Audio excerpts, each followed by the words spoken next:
അവസാനം ബി.ജെ.പിയുടെ തനിനിറം പുറത്തായി. അമിത്ഷായുടെ വാക്കിന് കീറിയ ചാക്കിന്റെ വില പോലും കൽപ്പിച്ചിട്ടില്ല. മോദി ഛത്തീസ്ഗഡ് മുഖ്യമന്ത്രിയോട് രഹസ്യമായി പറഞ്ഞതാണ് ഒടുവിൽ നടപ്പിലായിരിക്കുന്നത്. അതായത് ഛത്തീസ്ഗഡിൽ അറസ്റ്റിലായ കന്യാസ്ത്രീകളുടെ മോചനത്തിനായി ബി.ജെ.പി. സർക്കാർ ഒപ്പമുണ്ടാകുമെന്ന് അമിത്ഷാ പ്രഖ്യാപിച്ചിട്ടും ജാമ്യത്തെ എതിർത്തുകൊണ്ട് പ്രോസിക്യൂഷൻ തന്നെ കോടതിയിൽ രംഗത്ത് വന്നിരിക്കുന്നു.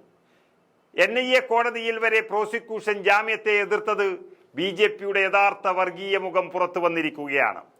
പാവം കന്യാസ്ത്രീകളെ രക്ഷപ്പെടുത്താൻ എന്തെങ്കിലും വഴിയുണ്ടോ എന്നതിന് അഭിഭാഷകന്റെ വാദം നടക്കുന്നതിനിടെയാണ് പ്രോസിക്യൂഷൻ നിലപാട് വ്യക്തമാക്കിയത്. കേസിൽ അന്വേഷണം നടക്കുകയാണെന്നും ഈ പ്രതികളെ പുറത്തുവിടാൻ കഴിയില്ല എന്നുമാണ് ബി.ജെ.പി. സർക്കാരിന്റെ പ്രോസിക്യൂഷൻ കോടതിയിൽ വാദിച്ചത്. നിർബന്ധിത മതപരിവർത്തനം നടന്ന കേസാണിത് എന്നും തെളിവുകൾ സമാഹരിക്കുന്ന സമയം പ്രതികൾ സാക്ഷികളെ സ്വാധീനിക്കാനുള്ള സാധ്യതയുണ്ടെന്നുമാണ് പ്രോസിക്യൂഷൻ വാദിച്ചത്. പറയുന്നത് ഈ പാവം രണ്ട് കന്യാസ്ത്രീകൾക്കെതിരെയാണ് എന്ന് ഓർക്കണം. വലിയ ഭീകരവാദികളെ പോലെയാണ് അവരെ കണ്ടിരിക്കുന്നത്. അപ്പോൾ ഇന്നലെ കേന്ദ്ര ആഭ്യന്തരമന്ത്രി അമിത്ഷാ MP-മാർക്ക് നൽകിയ ഉറപ്പിന് ഒരു പുല്ലുവില പോലും ഇല്ല എന്നാണ് അർത്ഥം.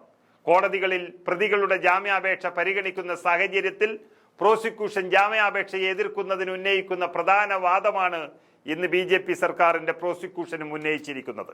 അതുതന്നെയാണ് ഛത്തീസ്ഗഡ് സർക്കാർ കോടതിയിൽ പ്രയോഗിച്ചത് എന്ന് പറയുമ്പോൾ ഈ ബി.ജെ.പി. നേതാക്കൾ എന്ത് പറഞ്ഞു എന്നുള്ളതാണ് ആലോചിക്കേണ്ടത്. കേസിൽ വാദം പൂർത്തിയായി കഴിഞ്ഞു. കന്യാസ്ത്രീകളുടെ ജാമ്യാപേക്ഷയിൽ കോടതി നാളെ വിധി പറയുകയാണ്.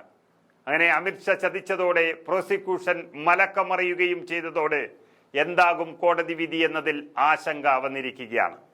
അമിത്ഷാ കേരളത്തിലെ MP-മാർക്ക് നൽകിയ ഉറപ്പിൽ പ്രതീക്ഷ വെച്ചുകൊണ്ട് തന്നെയാണ് കോടതി നടപടികൾ ആരംഭിച്ച ഉടൻ തന്നെ കന്യാസ്ത്രീകൾ ജാമ്യാപേക്ഷ സമർപ്പിച്ചത്.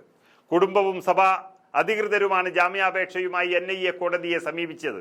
മലയാളി കന്യാസ്ത്രീകളുടെ ജാമ്യാപേക്ഷയെ സെഷൻസ് കോടതിയിൽ ഛത്തീസ്ഗഡ് സർക്കാർ എതിർത്തത് നമ്മൾ കണ്ടു. അതിനായി ന്യായമായി അവർ പറഞ്ഞത് കന്യാസ്ത്രീകളുടെ ജാമ്യാപേക്ഷ പരിഗണിക്കാൻ സെഷൻസ് കോടതിക്ക് അധികാരമില്ല എന്നായിരുന്നു പ്രോസിക്യൂഷൻ നിലപാട്. ഇത് അംഗീകരിച്ചുകൊണ്ടാണ് സെഷൻസ് കോടതി ജാമ്യാപേക്ഷ പരിഗണിക്കുന്നതിൽ നിന്ന് പിന്മാറിയതും NIA കോടതിയെ സമീപിക്കാൻ നിർദ്ദേശിച്ചതും. പക്ഷേ അവിടെയും ബി.ജെ.പി. സർക്കാർ കന്യാസ്ത്രീകളെ പൂട്ടിയിടാൻ തന്നെ തീരുമാനിച്ചതാണ് ഇപ്പോൾ പുറത്തു വന്നത്. ഇന്നലെ അമിത്ഷാ ചില ഉറപ്പ് നൽകിയതിന് പിന്നാലെ ഇന്ന് രാവിലെ ഛത്തീസ്ഗഡ് മുഖ്യമന്ത്രി വിഷ്ണു ദിയോ സായ് പ്രധാനമന്ത്രി നരേന്ദ്രമോദിയെ കണ്ടിരുന്നു. അങ്ങനെ വരുമ്പോൾ അമിത്ഷായെ വെട്ടി നരേന്ദ്രമോദിയാണ് ഈ കൊടും ചതിക്ക് നിർദ്ദേശം നൽകിയത് എന്നും വ്യക്തമാകുകയാണ്. ഏതായാലും അമിത്ഷായുടെ വാക്കിന് പുല്ലുവില നൽകിയെന്നും മോദിയുടെ നീക്കമാണ് ഇവിടെ വിജയിച്ചത് എന്നും പറയേണ്ടി വരും.